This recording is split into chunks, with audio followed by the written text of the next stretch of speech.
And so tonight I yield whatever time she might want to take to Colleen Hanabusa, our colleague from the great state of Hawaii.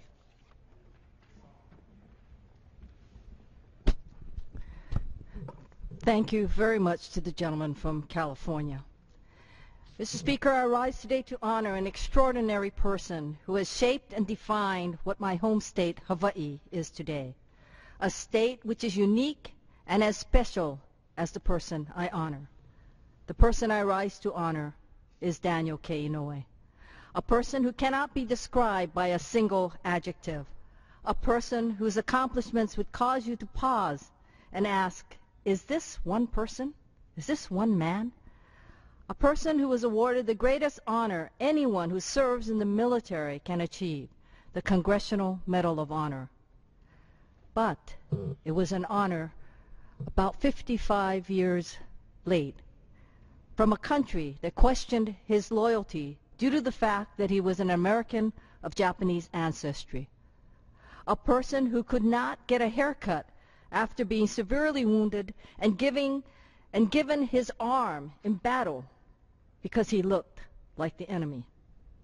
A person who insisted that instead of being bitter, he would dedicate his life to doing all he can to right social inequities and discrimination of all kinds.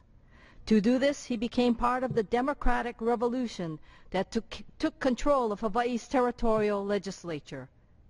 Remember, back then, Hawaii was run by the plantation bosses, and it was the democratic revolution that shifted the power base. He's also a person who served his territorial government, his state, and his nation for a period of time just short of 60 years. A person who came to Congress and was recognized by his peers to serve the chair of various committees, the most recent, the Senate Appropriations Committee, along with being President pro temp, and on the historic investigation committees like Watergate and Iran-Contra. Imagine, Mr. Speaker, what he has seen. Imagine more so what brilliance and skills he possessed to serve so effectively for all these years. He has left such a mark on Hawaii. Hawaii is the home of the Pacific Command. There is no question in my mind that the pivot to Asia Pacific is possible because of his vision, a vision shared by the President, a vision which is made possible by Senator's strong commitment to entities such as the East-West Center and his placement of the Pacific Tsunami Warning Center in Hawaii so the whole Pacific benefits. Hawaii's military importance goes without saying, as does the investments made to Pearl Harbor, the Pacific Missile Range Facility, PACOM, Schofield, Hickam, Kaneohe Marine Corps, Pohakaloa, just to name a few, all part of his plan on how to stabilize Hawaii's economy and this nation and the world. Senator recognized that the future for Hawaii is getting off of our dependence on fossil fuels. A conversation, by the way, that we had at the last delegation meeting which he chaired, and he made it very clear that this was his priority. He was, as you can expect, already ahead of everyone because he had been funding research and development in this area for years. He also knew that education was critical to our success and insisted in ensuring the University of Hawaii to be the land, sea, and space grant institution that it is, one of the few institutions that has all three designations.